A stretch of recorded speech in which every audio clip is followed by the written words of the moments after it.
အားလုံးပဲမင်္ဂလာပါ UK Match TV ရဲ့ Facebook နဲ့ YouTube Channel ကနေကြိုဆိုပါရစေ။စာကျွန်တော်အခုဒါ breaking news အနေနဲ့ပေါ့ဒါစိတ်ဝင်စားစရာသတင်းတစ်ခုပြောချင်တာအဲ့ဒါကဘာလဲဆိုတော့ဒါ Arsenal ကပြီးခဲ့တဲ့ရက်ပိုင်းတုန်းကဒါ Brighton ရဲ့နောက်ခံလူ Van White ကိုခေါ်ယူဖို့သဘောတူညီမှုရပြီးအားလုံးလည်း report တွေတက်နေတဲ့ Sky Sport မှာရော David Ornstein အပါအဝင်နာမည်ကြီးမီဒီယာတွေအားလုံးမှာတက်နေတဲ့အချိန်မှာအခု Brighton ကဒါထူးထူးခြားခြား Arsenal ကိုအစောပိုင်းတုန်းက agreement ပုံစံထက်ကိုကျော်ပြီးတော့ပေါင်တန်း90အထက်ရရှိဖို့တောင်းဆိုလာတယ်။ဆိုတော့ဒီနေရာမှာ Arsenal အသင်းကအစောပိုင်းတုန်းကဒါ Van White ကို42တန်း38တန်းမှာတစ်ခါကံပယ်ချခံရတယ်42.5တန်း plus အပိုစုကြီးနဲ့တစ်ခါထက်ကမ်းလဲတဲ့နှစ်ခါလုံးပယ်ချတဲ့ခါမှာ90ဖြစ်သွားတယ်ဆိုပြီးဖြစ်လာတယ်ဒါပေမဲ့အခု90ကို Arsenal ကပေးမယ်ဆိုပြီးတော့ agreement ဖြစ်တဲ့ခါမှာဒီပြောင်းရွှေ့က okay သွားပြီဆိုပြီးတော့အားလုံးကတက်နေပြီးတော့မှအခုလောလောဆယ်သတင်းတက်ရအရာ Van White ကိုဒီ Brighton ကတန်း90နဲ့အထက်တောင်းဆိုထားတယ်တန်း90နဲ့အထက်ပေးမှသာ Van White ကိုသူတို့ရောင်းချမယ်လို့ဆိုထားတယ်ဆိုတော့ကျွန်တော်ပြောချင်တာကအသက်23နှစ်ရှိတဲ့အင်္ဂလန်နောက်ခံလူဒါ Premier League ထိပ်တန်းအဆင့် level မှာရောနိုင်ငံလေဝိစင်နဲ့ဥရောပထိပ်တန်းအဆင့်ပြိုင်ပွဲတွေမှာကစားခွင့်မရသေးတဲ့လူငယ်ကစားမတစ်ယောက်အတွက်တန်း90ဆိုတာကရောတကယ်ရောတန်လို့လားဆိုတဲ့မေးခွန်းမျိုးဖြစ်လာတယ်ဆိုတော့ဒီနေရာမှာ Arsenal အသင်းကဒီခေါ်ယူတဲ့ဒီကစားမအပေါ်ကို David Seaman ကိုယ်တိုင်ကမေးခွန်းထုတ်ထားတယ်ဒါဟာအမတန်များတဲ့ပြောင်းရွှေ့ခြင်းဖြစ်လို့သူ့အနေနဲ့ဒီပြောင်းရွှေ့ဟာဒါ I'm not sure ဆိုပြီးသူပြောထားတယ်ဒါသူပြောသလိုလဲမှန်တယ်ဒီလိုမျိုးဒါတန်း90ဆိုရင် Arsenal ဘက်ကဒါတန်း90နဲ့အထက်ဆိုသူတို့ကဝယ်ပါမလားလက်ရှိနေထားရ Arsenal ကWilliam Saliba ရှိတယ်ဗျာ William Saliba ကလက်ရှိမှာဘယ်လိုပြောမလဲဒါ Van White သာထွက်သွားလာရောက်လာရင်သူကိုယ်တိုင်အသင်းပြောင်းမယ်အခုလောလောဆယ်မှာ William Saliba က Gabriel လိုပဲပြင်သစ် Olympic လေဝေးစဉ်အသင်း Gabriel ကတော့ Brazil Olympic အသင်းနဲ့ဒါဒီ Tokyo Olympic သွားပြိုင်မယ်ဒါပေမဲ့ဒီနေရာမှာ Arsenal ဘက်က William Saliba ကို Van White တာရောက်ရင်ရောင်းချဖို့စဉ်းစားထားပေမဲ့တကယ်လို့များ Van White တာမရောက်ခဲ့ဘူး Arsenal ကတန်း90မပေးနိုင်ဘူးဆိုရင်တော့အပြောင်းလဲတွေဖြစ်သွားနိုင်တယ်ဒါကျွန်တော်လက်ရှိအခြေအနေကဒီ Brighton ကနည်းနည်းလေးလောဘတက်လာတဲ့အခြေအနေမျိုးပေါ့ဆိုတော့အစောပိုင်းတုန်းကတော့ David Ornstein တို့တကယ်နာမည်ကြီးမီဒီယာတွေအားကစား journalist တွေအကုန်လုံးက confirm လုပ်ထားတာကိုချက်ချင်းကြီးဒါ breaking နေနဲ့ပြန်ပြီးတော့ Brighton ကတပန်းပို့လှုပ်လာတယ်ဒါကို Arsenal ဘက်ကဘလို့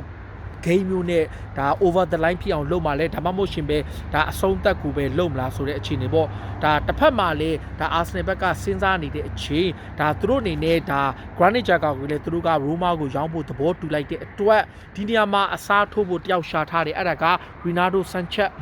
Sanchez ကို Lightly အသင်းကနေဒါခေါ်ဖို့လုံနေတဲ့အချိန်မှာ Renato Sanchez ဟာယူရိုမှာလည်းခြေစွမ်းပြတဲ့အတွက်ကြောင့်ဒီကစားမကိုသူတို့ခေါ်နေတယ်ဒါ Granit Xhaka ကတော့ Roma ကိုပေါင်18တန်းယူရို18တန်းနဲ့သဘောတူညီမှုရရှိပြီး Switzerland ယူရိုကထွက်ပြီးပြီဆိုတာနဲ့ဒီပြောင်းရွှေ့ကိုတေချာပေါက်ကြီးညာမယ်ဆိုပြီးတော့အတီလင်းကိုထုတ်ပြန်ကြီးညာထားပြီးသားဖြစ်တဲ့ကြောင့်ဒီပြောင်းရွှေ့ဖြစ်မယ်ဒါလက်ရှိအနေထားရဒါ Arsenal ဘက်က struggle ဖြစ်နေတဲ့အကြောင်းအရာတွေပေါ့နောက်တစ်ခုက Dante တေချာလောက်ဖြစ်သွားတဲ့အထက်မှာ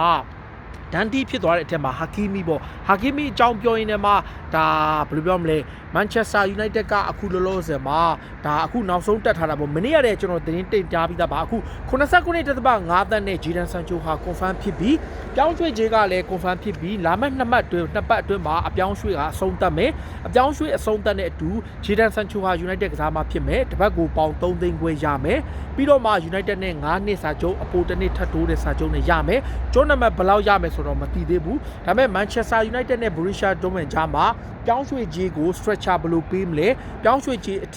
ပထမတဲ့တစ်ခေါက်တည်းနဲ့များများပေးရမယ်ဆိုတဲ့အချက်ကိုလည်းထည့်ထားတယ်ဒါအချက်ကတော့လက်ရှိမှာဂျီဒန်ဆန်ချိုရဲ့အပြောင်းရွှေ့နေရာမှာဖြစ်ပေါ်လာတာပါဒီနေရာမှာ Aston Villa ဘက်ကတော့ Grealish ကိုဒါ Man City ကယူရိုပြီးမှခေါ်မယ်သဘောတူသွားပြီးလို့ဆိုထားပေမဲ့မရရအောင်ဆက်ထိမယ်ဆိုပြီးတော့ Villa ဘက်ကတော့ဒါဝစ်ချီတန်းကြီးပြောတာလားဘာလားတော့မသိဘူးဒါပေမဲ့ကျွန်တော်တို့သိထားတာပေါ့လက်ရှိမှာ Real Madrid အသင်းကခွန်တေးကိုယူရိုတန်း90နဲ့ကာလန်ထားတယ်ဒါခွန်တေးဆိုတာကဒါဆာဂျီယို Ramos နေရာမှာအစားထိုးမယ်ဆိုသူတို့ရထားပေမဲ့ Rafael Varane ကလည်းအခုလောလောဆယ်မှာမသေးကြတဲ့ရှိဘာကြောင့်လဲဆိုတော့ Varane က Manchester United ကိုတပတ်ကိုပေါင်4သိန်းရရင်ပြောင်းမယ်ဆိုပြီးတောင်းဆိုထားတဲ့အတွက်ဒါ could be Manchester United လည်းဖြစ်လာနိုင်တယ်ဒီနေရာမှာဖောပါကို Juventus ကပြန်စိတ်ဝင်စားတယ်အဓိကက Juventus လိုချင်တဲ့ဒါဖောပါက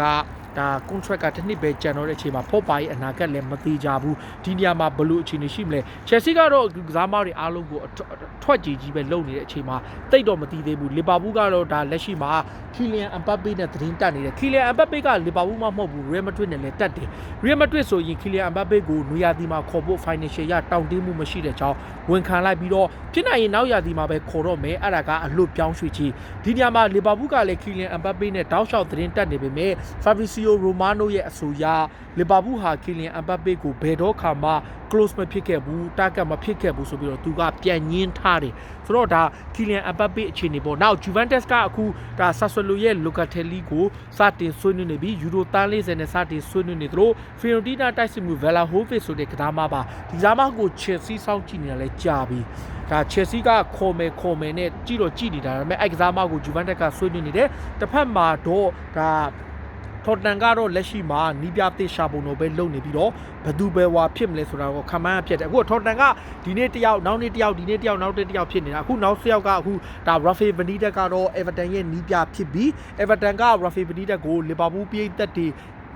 Liverpool အသင်းရဲ့နီးပြဟောင်းဖြစ်နေသည့်တိုင်အောင် Everton ပြည်သက်တွေညှင်းဆန်နေတဲ့ကြောင်ခန့်လိုက်ပြီးဖြစ်တဲ့ကြောင်ဒီပြောင်းရွှေ့ဖြစ်သွားပါပြီဒါကစိတ်ဝင်စားစရာအပြောင်းရွှေ့ပါပြည်သက်တွေနေနဲ့ဘလို့မြင်ကြလဲကိုယ့်ရဲ့အမြင်လေးတွေကိုကိုယ့်မှမှာဝင်ရောက်မှတ်ချက်ပေးကြပါလို့ပြောနေအားလုံးကိုကျေးဇူးတင်ပါတယ်အရေးတော်ပုံ